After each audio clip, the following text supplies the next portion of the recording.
and welcome back to the Boulder Bookstore. My name is Julia and I am the Marketing and Promotions Assistant here at the store.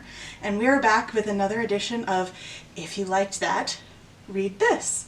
This time, the Enola Holmes version. Enola Holmes is a movie that just came out, I think, on Netflix, about Sherlock and Mycroft's kid sister Enola, who's 16, and her mother disappears, and she goes on a bunch of adventures to both escape her brothers and find her mother, and has a lot of adventures of her own on the way. So I watched this movie this weekend, thought it was really charming, and immediately my brain was just going through all of the things that would make great read follow-ups for this movie. So let's get started, because I have quite the stack here to recommend.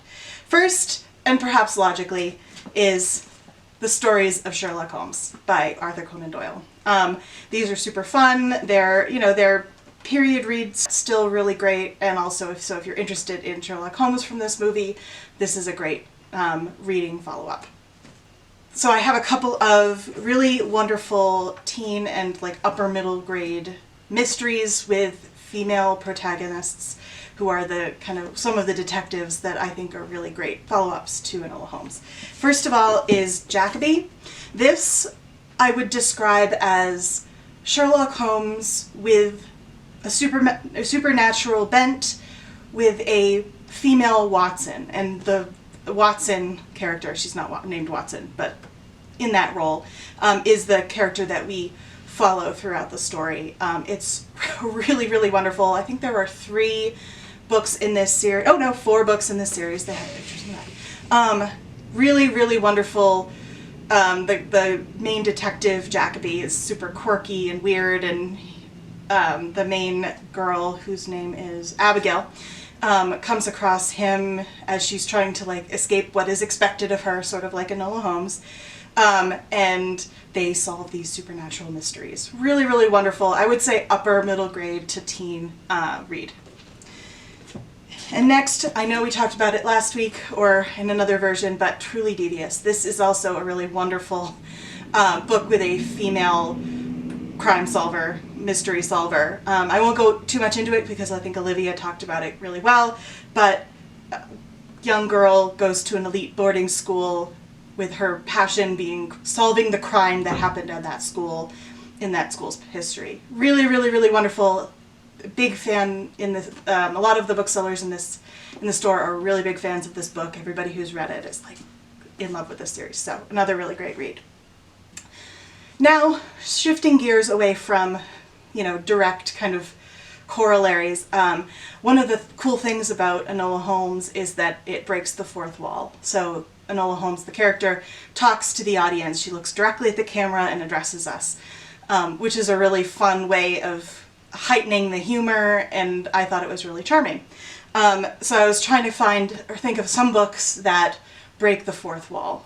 There's a number of adult books that do this, but one of them, the kind of on the younger side books that I thought was a really great corollary is A Series of Unfortunate Events by Lemony Snicket. This is the first one, Bad Beginning, but this the narrator in this story does address directly the audience in a similar way. I don't really need to introduce this. You probably know Lemony Snicket at this point, but if you enjoyed the breaking the fourth wall where the narrator is talking directly to the audience, this is another great read for that. And now I was thinking kind of about sort of some of the other themes in the movie, or ways that I was particularly struck by the ways that Enola Holmes's mother communicates with her, leaves clues for her. And one of the ways she does that is through flowers. And so I found this wonderful book called Floriography that is all about the Victorian language of flowers. And so this has some beautiful illustrations with these gorgeous flowers, and what that flower communicates if you give or receive that flower in the Victorian language of flowers. I thought it was a really clever kind of hint. It's not a huge element of the story, but it does pop up, and if you were really curious about how that worked or what that was, it was something I was vaguely familiar with before watching this movie, but if you've learned about it through this movie, thought it was interesting, Floriography is a great way to get a little bit more in depth on that. And along those same lines, Enola Holmes and her mom really love word games, as probably Sherlock Holmes as well does too. So I have a couple of books, and they use codes to communicate. They communicate through a newspaper. And so I found this, Expert Code Breakers, and this has a varying degree of challenge, but might be a little bit on the harder side, but all about, you know, breaking codes and, you know, that sort of thing.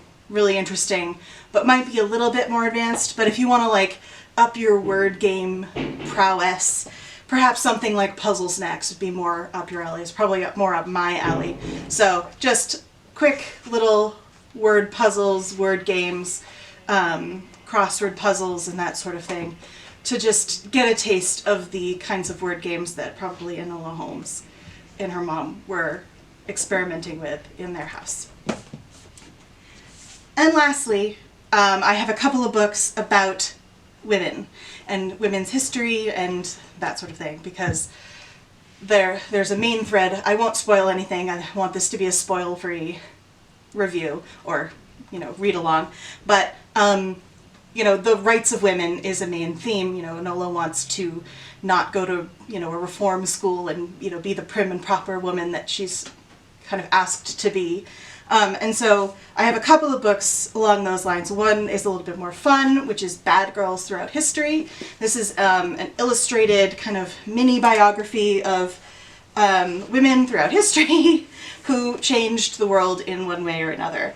Really, some women you've probably heard of, some you haven't, but, you know, little biographies and these really great illustrations to kind of give you a taste of all these really interesting women who, you know, broke the norm in one way or another.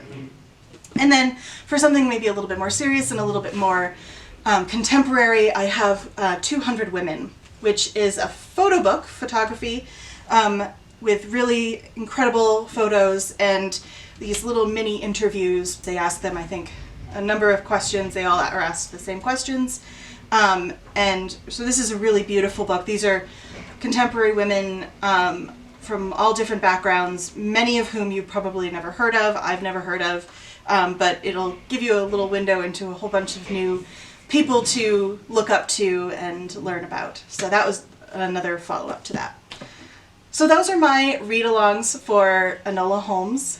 So if you liked that, maybe read these. I hope you enjoyed this video. Follow us here, like and subscribe, and we will be back next week with more videos.